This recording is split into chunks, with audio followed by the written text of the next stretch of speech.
Hi எல்லோருக்கும் வணக்கம். Welcome to Vijith views. அந்த வீடியோவில் நம்ம Bigg Boss season 9 Tamil contestants பற்றின ஒரு அப்டேட் வீடியோ, அது மட்டும் இல்லாமல் இந்த 50 ரியாலிட்டி ஷோ எபிசோட் 21 என்ன நடந்துச்சு அப்படிங்கிறத பற்றியும் நம்ம டிஸ்கஸ் பண்ண போகிறோம். ஸோ வீடியோக்குள்ளே போகிறதுக்கு முன்னாடி சேனலுக்கு புதுசாக இருந்தீங்கன்னா கண்டிப்பாக சப்ஸ்கிரைப் பண்ணிக்கோங்க. வீடியோ மறக்காமல் ஒரு லைக்கை போட்டுக்கோங்க. இப்போ நம்ம வீடியோக்குள்ளே கண்டிப்பாக போகலாம். ஸோ இன்றைக்கி பார்த்தீங்கன்னா நிறைய topics Bigg Boss season 9 Tamil contestants பற்றி இல்லை. ஆனாலும் பார்வதி கமருதீன் பற்றி நிறைய விஷயங்கள் இருந்தது. அது மட்டும் இல்லாமல் சில அப்டேட்ஸும் இருக்குது அப்படிங்கிறத பார்த்துருவோம். அதுக்கு முன்னாடி ஒரு பிரேக்கிங்கான நியூஸு, அமீரும் பாவனியும் உள்ள பிக் பாஸில் லவ் பண்ணாங்க அப்படிங்கிறது எல்லாத்துக்குமே தெரியும். அதாவது பாவனி வெளியே கன்ஃபார்ம் பண்ணல, அது வரைக்குமே வெளியே வந்த பிறகு தான் 2 பேரும் அக்செப்ட் பண்ணிக்கிட்டாங்க. அதுக்கடுத்து 2 பேரும் கிஸ் பண்ணிக்கிறது, கட்டி பிடிக்கிறது, இந்த மாதிரி நார்மலான விஷயங்கள்லாம் உள்ளே நடந்துச்சு. பட் அவங்க தன்னுடைய எல்லையை மீறி போகலை. அதாவது பட் டிக்னிஃபைடாக இருப்பான் அப்படின்னு சொல்லி ஒன்று இருக்கும்ல. பட் பார்வதி கமருதீன் ரியலாக ராவாக இருந்துட்டாங்க. அது அப்படி அந்த ஷோவில் நம்ம தமிழ் கலாச்சாரத்துக்கு அப்படி செட் ஆகிருக்காது. அதனால் மக்கள் யாருமே ஏற்றுக்கல. அது தப்பு தான், அது பண்ணியிருக்கக்கூடாது அப்படிங்கிறது நம்மளும் நிற்கிறோம் ஸ்ட்ராங்காக தான். ஏன்னா லவ் பண்ணுறேன் அப்படின்றப்ப சில எல்லைகள் கொஞ்சம் மீறி தான் போச்சு அப்படிங்கிறதுல எந்த ஒரு மாற்று கருத்தும் இல்லை. ஆனால் இவங்களுடைய லவ்வே வெளியே இவங்க என்ன சொல்கிறாங்கன்னா, நாங்கள் கல்யாணம் பண்ணியிருக்கோம், ஆனால் நாங்கள் இன்னமும் தனியாக தான் வாழ்கிறோம் அப்படின்ற மாதிரி ஒரு குண்டை தூக்கி பாவனி போட்டிருக்காங்க.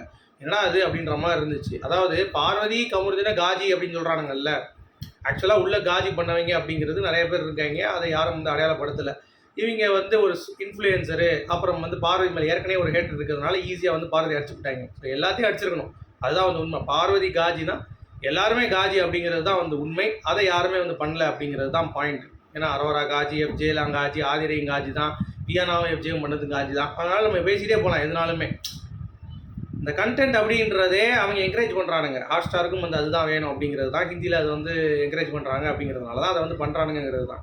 இப்போ ஒட்டுமொத்தமாக அந்த ரெட் கார்டு ட்ராமா ஆகிடுச்சு அப்படிங்கிறது தான். விஜய் டிவியே அதை ஃபண்டுக்காக கொடுப்போம்னு சொல்லிட்டு மாட்டிக்கிட்டாங்க அப்படிங்கிறத நம்ம ஏற்கனவே போட்டிருந்தோம்.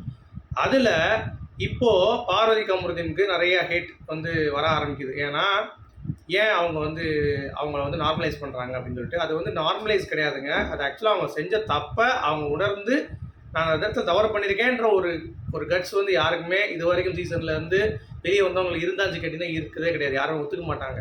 அது பார்வதி கமருதீனுக்கு ஒரு ப்ளஸ் பாயிண்ட்டாக இருக்குது அப்படிங்கிறது பார்க்க முடியுது. அதை எல்லாரும் உணர்ந்தீங்கன்னா கொஞ்சம் அது கரெக்டாக இருக்கும் அப்படின்ற மாதிரி எனக்கு தோணுது. நீங்கள் எப்படி ஃபீல் பண்ணுறீங்க அப்படிங்கிறத கண்டிப்பாக சொல்லுங்கள்.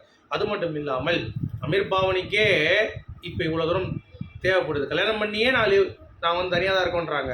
அப்படிங்கிறப்ப பார்வதி கமருதீனை உடனே கல்யாணம் பண்ணணும் அப்படின்னா எப்படி? இன்னும் அவங்க பழகணும், 2 பேருக்கு செட் ஆகுமோ இல்லையோ, என்ன இது எல்லாமே இருக்குது. அதுக்கு மேலே 2 பேரும் பார்த்தீங்கன்னா கல்யாணம் பண்ணாங்கன்னா சந்தோஷம் தான். பார்வதி கமருதீன் ஃபேன்ஸ் சந்தோஷப்படுவாங்க அப்படிங்கிறது தான். நம்மளும் சரி வியூவராக ஓகேப்பா, சூப்பர்ப்பா, உள்ளே அவங்க உண்மையிலே லவ் தான்ப்பா, நம்மளும் கொஞ்சம் பெருமை பீத்திக்கலாம் அப்படிங்கிறது தான். அதற்கு டைம் வேணும். ஏன்னா இதுக்கே டைம் ஆயிருக்கு அப்படிங்கிறப்ப அது கண்டிப்பாக டைம் ஆகும் அப்படிங்கிறது தான். அதை நீங்கள் புரிந்து கொள்வீர்கள் அப்படிங்கிறத நான் நம்புகிறேன். ஸோ நீங்கள் என்ன நினைக்கிறீங்க அப்படிங்கிறத கண்டிப்பாக சொல்லுங்கள். ஓகேவா? அடுத்து பார்வதி ரெட் கார்டு வாங்கிட்டாங்க அப்படிங்கிறத அவங்க செலிப்ரேட் பண்ணுற அளவுக்கு அவங்க ஃப்ரெண்ட்ஸ்லாம் ஒரு கேக் வாங்கி கொடுத்து கட் பண்ணியிருக்காங்க. எனக்கு தெரிஞ்சு இந்த இடத்தில் இது தேவையா அப்படின்னு கேட்டிங்கன்னா, ஷோ முடிஞ்சிருச்சு, கிளம்பி போயிடலாம். அது முடிஞ்சு 1 மாதம் ஆன பிறகு இப்போ அது சூட்டாக பண்ணியிருந்தா கூட தெரிஞ்சிருக்காது. எல்லாரும் அடங்கி இருக்கிறப்ப திருப்பி இவங்க எடுத்து ஸ்டார்ட் பண்ணுறாங்க அப்படிங்கிறது தெரில.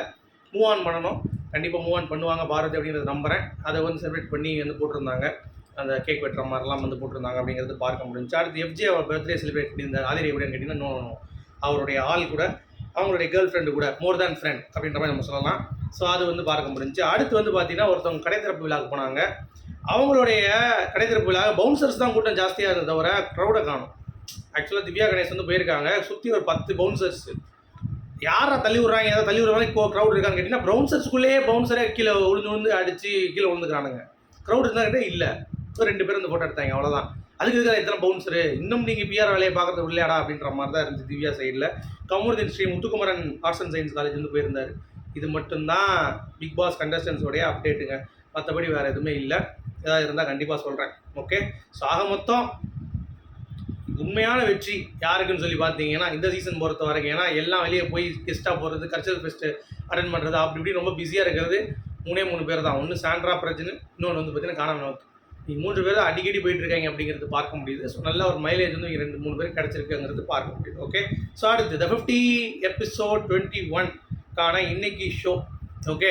ஸோ ஃபஸ்ட்டு சீனே வந்து பார்த்தீங்கன்னா, நம்ம ஷிவ் வந்து அந்த முயல்கிட்ட வாங்கின அந்த ஹார்ட் ஆக்சுவலாக கூட்டு போய் ஒரு கேமில் கனெக்ட் பண்ணாங்கல்ல, அதில் வந்து ஒரு ஹார்ட் பலூனை வச்சுக்கிட்டு கிருஷ்ணா கிட்ட வந்து தூக்கி போட்டு விளாண்டுருக்காரு. அதுக்கடுத்து இன்னொருத்தர் வந்துட்டு வாடா நம்மளால் அந்த சொல்லி இருக்கும்போது உடஞ்சிரும், நான் வந்து ஞாபகத்தை வச்சுருக்கேன் அப்படின்ற மாதிரி. ஸோ சிவ் தாக்கரே வந்து பார்த்தீங்கன்னா அந்த முயல்கிட்ட ராபிட் கிட்ட அந்த வருவாங்களே அந்த கேர்ள்ஸ் லைன் கிட்ட கூட வருவாங்கல்ல, அவங்க கேர்ள்ஸ் கூட விளாண்டுருப்பாரு. ஸோ இவர் தான் வின்னர் அப்படின்ற மாதிரி வந்து நியூஸ் வருது, சிவ் தாக்கரே அப்படின்ற மாதிரி. என்னத்தை சொல்கிறது, இது சர்வைவரோட மோசமாக இருக்கும் போது இந்த நிகழ்ச்சி. ஏன்னா சர்வைவர்லேயும் அப்படி தான் நம்மளோட விக்ராந்தை பற்றி பேசிகிட்டு இருக்கோம். விக்ராந்த் ஃபோன் பண்ணிட்டார், நான் பயந்துட்டேன், என்ன அது லைவில் நீங்கள் இருக்கீங்க என்னென்ன, அது இல்லைப்பா அது 3 மாதம் முன்னாடி எடுத்துட்டோம்ப்பா அப்படின்றார். அந்த மாதிரி அந்த ஷோ வந்து ஏற்கனவே வின்னர் வந்து இதாகிடுச்சா, சிவ் தாக்கரேவான். ரன்னர் வந்து பைசூன்றாங்க, அது எந்தளவுக்கு உண்மை அப்படிங்கிறது தெரியல. அடுத்து அர்ச்சனாவும் ரிதியும் ஷிவிந்தை பற்றி பேசிகிட்டு இருக்காங்க. அது அர்ச்சனான்னு சொல்கிறாங்க, ஷிவிந்த் உள்ளே வந்து உன்னை என்ன பண்ணான்னு தெரியுமா அந்த டாஸ்கில், ஹார்ட் இன்க்ரீஸ் டாஸ்கில் அப்படின்னு சொல்லி இந்த அம்மா பாட்டு ஒரு டைலாக் பேசிகிட்டு இருக்கு. உடனே ரிதி சொல்லிடுச்சு, அப்பா இதெல்லாம் என்கிட்ட அவர் பேசவே இல்லை, நீ மைசூக்கிட்ட பேசினால என்கிட்ட வந்து உருட்டாது அப்படின்ற மாதிரி சொல்லிட்டாங்க. அது ரொம்ப ஃபன்னாக இருந்தது அப்படிங்கிறது தான். அடுத்து நம்ம லயன் பூச்சாண்டி வராப்புல 4 டீமாக வந்து பிரிக்கணுன்ட்டாப்புல 9 பேர் அப்படின்னு சொன்ன உடனே ரைட்ரா பாய்ஸ் வந்து பாய்ஸாக சேர்ந்துக்கிறாங்க, கேர்ள்ஸை வந்து கண்டுக்கவே மாட்டுறாங்க. உடனே நிக்கி கோவம் வந்துருச்சு. ஸோ நிக்கிக்கு வந்து பார்த்தீங்கன்னா கோவப்பட்டு டீம் பிரிக்கிறதுல என்னடா பாய்ஸு கேர்ள்ஸு எல்லாத்தையும் நீங்கள் இது பண்ணணுன்னே ஃபைஸு சொல்கிறாரு, இங்கே பாரு காப்பாற்றுறதுக்கு தான் நாங்கள் வந்து பண்ணுறோம், கேர்ள்ஸை வந்து இது பண்ணுறதுக்கு நாங்கள் வந்து மாட்டி விடுறதுக்கு பண்ணல அப்படின்ற மாதிரி அவர் சைட்லேருந்து ஜஸ்டிஃபிகேஷன் கொடுத்துட்ருக்காரு. அடுத்து வந்து பார்த்தீங்கன்னா இதில் வந்து நிக்கியை அர்பாஸ் வந்து பார்த்தீங்கன்னா கிழிச்சு விட்டா. நிக்கி கோவத்தில் வந்து பாய்ஸ் கேர்ள்ஸ்லாம் நீங்கள் உரிமை கொடுக்க மாட்டேங்க, அதை கொடுக்க மாட்டேங்கன்னு உடனே ரஜத் வந்து நிறைய மாத்திராப்புல. என்ன அப்படின்னா, நீங்கள் என்ன தான் இருந்தாலும் நீங்கள் கல்யாணம் பண்ணிக்க போகிறீங்கன்றீங்க, ஆனாலும் ஒரு புருஷன்கிட்ட இப்படி நடந்துக்கிறது, எல்லாரும் முன்னாடி வந்து அவனை அப்படி போட்டு திட்டுற, ரெஸ்பெக்ட் கொடுக்க நம்ம பேசிக் ரெஸ்பெக்ட் கூட அப்படின்ற மாதிரி ரஜத் வந்து பேசிகிட்டு இருந்தார். அப்புறம் அர்பாஸ் வந்து எல்லாருக்கிட்டையும் புலம்பிட்டு இருக்காரு, இந்த மாதிரி என்னங்க இது நிக்கி இப்படி பண்ணுறா, என்ன பண்ண முடியும், 90% வந்து பார்த்தீங்கன்னா சான்ஸ் வந்து கண்டிப்பாக டேஞ்சர் ஜோனுக்கு கேர்ள்ஸுக்கு தான் இருக்குது அப்படின்ற மாதிரி வந்து பேசிகிட்டு இருக்காங்க. யார் நட்டாலியா சொல்கிறாங்க டேஞ்சர் ஜோனுக்கு தான் வந்து கேர்ள்ஸை புஷ் பண்ணுறாங்க அப்படின்ற மாதிரி. பட் ஃபைஸு வந்து சின்ன விஷயந்தாங்க, ஓகேவா, சிம்பிளாக சொல்லிட்டாரு, நம்ம சேவ் பண்ணி உள்ளே போய்க்கலாம், அதுக்கடுத்து அந்த சுச்சுவேஷனை பார்த்துட்டு கேர்ள்ஸை சேவ் பண்ணலாம், இல்லை கேர்ள்ஸ் வந்து டீமுக்குள்ளே கொண்டு வரலாம்னு சொல்லிட்டு டீம் பிரிக்கிறது வந்து கேப்டன் வரைக்குமே வந்து பார்த்தீங்கன்னா பாய்ஸோட டிசிஷன் தான் இருக்குது அப்படிங்கிறது பார்க்க முடியுது. இதனால தான் நிக்கி வந்து டென்ஷன் ஆகிடுறாங்க அப்படிங்கிறது பார்க்க முடியுது. சரியா, அடுத்து இந்த டீம் ஃபார்மேஷனே ஒரு குரூப்பிசம் தான் நடக்குது. ஒரு பக்கம் பிரின்ஸ் டீமில் வந்து பார்த்தீங்கன்னா அவங்க குரூப்லாம் போயிடுறாங்க, ரஜத் டீமில் ரஜத்தோடைய குரூப்பு, இந்த மாதிரி ஒவ்வொரு இதுலேயும் வந்து அந்த குரூப்பிசம் இருக்குது அப்படிங்கிறது பார்க்க முடியுது. ஏன்னா இது வந்து குரூப் கேம் தான், வேறு வழி இல்லை, ஆடி தான் ஆகணும் அப்படின்றதுக்காக ஆடுறாங்க அப்படிங்கிறது தான் ஒரு டாஸ்க். என்னென்னா 1 2 3 அங்கே சைடு 1 2 3 தலையில் மேலே ஒரு இது மாதிரி பேட் மாதிரி இருக்குது, அதை வச்சு பால் வச்சு கரெக்டாக அடிக்கணும். அடிச்சு இன்னொருத்தன் தலையில் போய் அந்த இதை வந்து ஓட்டையாக்கிட்டீங்க அப்படின்னா நீங்கள் வந்து வின்னர் அப்படின்ற மாதிரி. இதில் வந்து பிரின்ஸ் டீம் வந்து முதல்ல சேவ் ஆயிடுறாங்க. ரஜத் டீம் 2 டீம் இருக்குது, அந்த 2 டீமுமே வந்து டேஞ்சர் ஜோனுக்கு வந்துடுறாங்க. ஸோ 2 டீமில் கேப்டன் 2 பேரை வந்து கேப்டன் செலக்ட் பண்ணணும், இன்னொரு 2 பேரை வந்து இன்னொரு ஆப்போசிட்டில் இருக்க கேப்டன் செலக்ட் பண்ணணும். ஸோ இந்த மாதிரி 8 பேர் வந்து பார்த்தீங்கன்னா டேஞ்சர் ஜோனுக்கு வந்து போயிடுறாங்க. அதில் வந்து ரச்சித் வந்து எலிமினேட் ஆயிடுறாரு அப்படிங்கிறது பார்க்க முடியுது. அடுத்து அர்ச்சனா வந்து கொஞ்சம் கடுப்பாயிடுறாங்க, என்னங்க ஆம்பளைங்களை மட்டும் டேஞ்சர் ஜோன் அனுப்ப மாட்டீங்க, பொம்பளைங்களை மட்டும் அனுப்பிட்டு இருக்கீங்க, இதில் என்னது அப்படின்னு சொல்லி சொன்னோடனே என்னம்மா அப்படிலாம் இல்லையம்மா அப்படின்ற மாதிரி எல்லோரும் கன்வின்ஸ் பண்ணுறாங்க. அடுத்து அர்ச்சனா சுத்திகாக்கும் ஒரு சண்டை வருது. என்ன அப்படின்னா, ரஜத் டீமில் இருந்துட்டு நீ எப்படி பிரின்ஸ் டீமுக்கு வந்து விளையாண்டுட்டு இருக்க அப்படின்ற மாதிரி வந்து பார்த்தீங்கன்னா ஒரு டவுட் வந்து படுறாங்க. அர்ச்சனா வந்து மாட்டிக்கிட்டாங்களா, உடனே அதெல்லாம் இல்லையே, நான் வந்து இண்டிவிஜுவல் பிளேயர் தான், நான்லாம் வந்து எந்த டீமுக்கு ஆடல அப்படின்ற மாதிரி வந்து ஊட்டிகிட்டு இருக்காங்க. ஒரு கட்டத்துக்கு மேலே அவங்க சேவ் ஆன பிறகு அர்ச்சனா ஸ்ட்ரைட்டாகவே பிரின்ஸ் டீம் தான் வந்து கட்டிப்பிடிச்சாங்க, ரைட்ரா அப்படின்ற மாதிரி. அது மாதிரி அர்ச்சனா அவர் கொண்டு தூக்கி போடுறாங்க, ரஜத் தான் காரணம் பாய்ஸை வந்து இவன் எடுக்கிறதுக்கு, கேர்ள்ஸை வந்து டேஞ்சர் ஜோன் போடுறதுக்கு ரஜத் தான் காரணம். நான் என்ன பண்ணேன் மூதேவி, நான் சும்மா தான் வேடிக்கை பார்த்துட்டு இருந்தேன், கேப்டன் தான் டிசைட் பண்ணாங்க டீம் பிரிக்கிறது, நான் என்ன பண்ணேன் அப்படின்ற மாதிரி ரஜத் வந்து கேள்வி கேட்குறாரு. அது அற்புதமாக இருந்தது அப்படிங்கிறது தான்.